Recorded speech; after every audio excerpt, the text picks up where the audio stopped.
দেখছেন সবার খবর, সবার নজর, বার্তা এক নজর।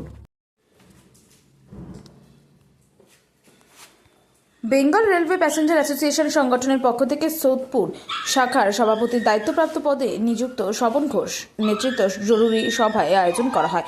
উক্ত সভায় কর্মকাণ্ড কেন্দ্রীয় কমিটির সভাপতি শঙ্করশীল বাপ্পা সহ যুগ্ম সম্পাদক দেবাশিস মজুমদার এবং স্বপন কর্মকার এবং অন্যান্য সদস্যদের সভায় অনুষ্ঠান উপস্থিত ছিলেন। আগামী 25 জুন বৃহস্পতিবার নৈহাটি স্টেশন এক রক্তদান শিবিরের সকলের আয়োজন করা হয়েছে। সেই সঙ্গে যুক্ত ওই দিন বিকাল 6টার সময় এই মাসে সংগঠনের পক্ষ থেকে বৈঠক অনুষ্ঠিত হবে। সেই উপলক্ষে আয়োজিত হয় সদস্যদের উপস্থিত হবার জন্য আহ্বান জানানো হয় এবং সেই সঙ্গে প্রত্যেক সদস্যদের পরিচয়পত্র দান করা হয় বেঙ্গল রেলওয়ে প্যাসেঞ্জার অ্যাসোসিয়েশনের তরফ থেকে।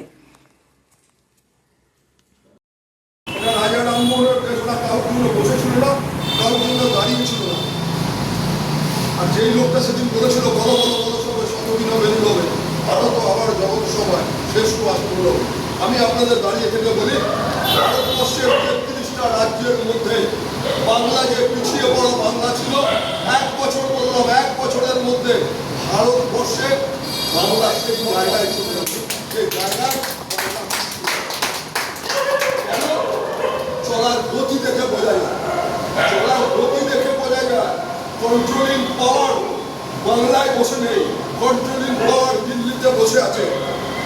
আমি রাজনীতির কথা বারবার করে বলছি, আমি কোনদিন বলতে আসিনি। আমরা দেখতে পেয়েছি ছোটবেলা থেকে আজ অবধি কোনোদিন দেখিনি যে বাংলার যে আবির্ভাব, বাংলা যে তৈরি হয়েছিল, সেই দিনে কেউ বাংলাকে প্রতিষ্ঠিত করার জন্য ভারতের প্রধানমন্ত্রী এসে বলেছে আমরা বাংলাকে প্রণাম করি, বাংলাকে এগিয়ে নিয়ে যেতে হবে। এটাই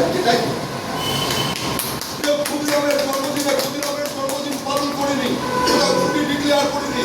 বিদ্যাসাগরের জন্মদিনে বিদ্যাসাগরের আমরা ছুটি ডিক্লেয়ার করিনি। রাজা রামমোহন রায় নারী শক্তির অন্যতম প্রতীক, আমরা কোনো ছুটি ডিক্লেয়ার করিনি।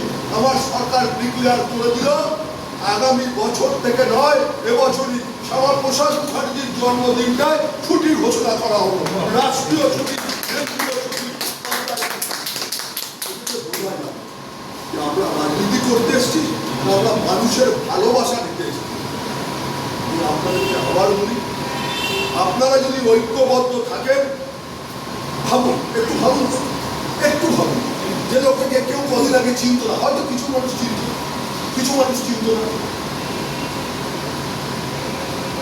অশোক বলে কাউকে আমরা চিনতাম, অশোক বাবু বলে কাউকে আমরা জানতাম।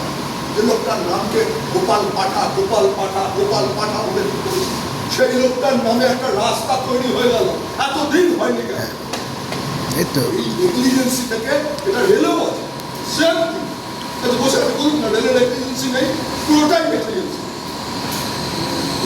আপনাকে বলতে হবে, লিখতে হবে, আপনাকে লিখে দিতে হবে। যেটা আমি লিখে দিয়েছি যে 2025 এবং 2026, তার আগে 2024 সালের অর্থবর্ষে কেন্দ্রীয় রেল বাজেটে যে টাকা পশ্চিমবঙ্গের জন্য ধার্য হয়েছিল, সেই পশ্চিমবঙ্গের টাকা কোন কোন খাতে খরচা করলেন, কেন খরচা করলেন না, সেই টাকা দিয়ে কোথায় কি করলেন আমাদের জানা। ছোট্ট আরেকটা এক্সাম্পল, কাজ করার ইচ্ছা থাকে। চিংড়িহাটা গত 15 বছর ধরে বন্ধ হয়ে পড়ে আছে, 15 বছর। একটা সরকার এসছে, 1.5 মাস বয়স হয়নি, 1.5 মাস বয়স, চিংড়িহাটা চালু হয়ে গেল, চিংড়িহাটা রেডি, ওপেন হবে। আবার আমরা যে জমিটায় বসে আছি, যে জায়গাটায় দাঁড়িয়ে আছি, সেই জায়গাটা আমার আপনার বাড়ি নয়, এটা সেকেন্ড হাউস অফ রবীন্দ্রনাথ ঠাকুর, চৈতন্য মহাপ্রভু, গান্ধীজি, রামকৃষ্ণ পরমহংসদেব, সারদা মা। এখানে দালালি করা যায় না, দালালি করলে চলে যেতে হয়, পালিয়ে যেতে হয়। অনেক মুখ্যমন্ত্রীর নাম আর 5 বছর পর ভুলে যাবে, প্রাপ্ত হয়ে যাবে। মানুষ কর্মের মধ্যে দিয়ে বিশ্বাস করে। স্বপন কর্মকারকে আমি বারবার করে বলেছি, আপনি যে দলই করেন, যাই করেন, প্যাসেঞ্জার অ্যাসোসিয়েশন সোদপুরের মাথায় আপনি থাকুন, আমরা আপনার সঙ্গে আছি। প্রতিটা মানুষ আপনার কাছে এসে আপনাকে করবে, আপনার কর্মকে করবে, আপনার ভালোবাসাকে থাকবে। কিসের পলিটিক্স? কি হবে আমি কাউন্সিলর? আমার নেতার নাম তপন চট্টোপাধ্যায়, পানিহাটির প্রাক্তন বিধায়ক, তিনি উপকার ছিলেন। তিনি আমাকে বলেছিলেন যে কাউন্সিলর হতে হবে না, কাউন্সিলরের কাজ কি জানিস?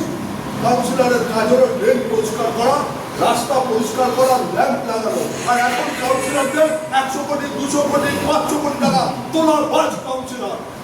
আমি এমনও কথা বলতে পারি যে জায়গায় আমি দাঁড়িয়ে কথা বলছি সেখানকার প্রথম দিকের কাউন্সিলরের নাম গোপাল দাস।